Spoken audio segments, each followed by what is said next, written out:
মৃত্যুর 3 দিন আগে মৃত ব্যক্তির মধ্যে 3টি আলামত প্রকাশ পায়। মানুষ যখন পৃথিবী ছেড়ে দুনিয়া থেকে চলে যাবে, কবরের যাত্রী হয়ে যাবে, চিরস্থায়ী জায়গাতে চলে যাবে, দুনিয়ার মায়া ত্যাগ করে, ওই মুহূর্তে মানুষের ভিতরে 3টি সিমটম লক্ষ্য করা যায়।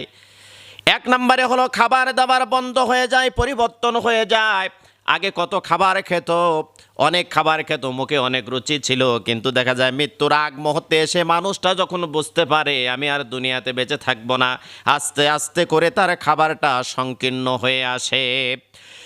2 নম্বরে মানুষের কথার ভিতরে ভিন্নতা দেখা যায়।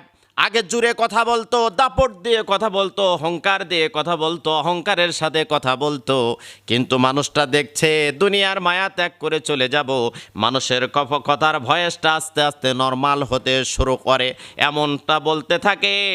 যদি মা মারা যায় তাহলে বলে বাবা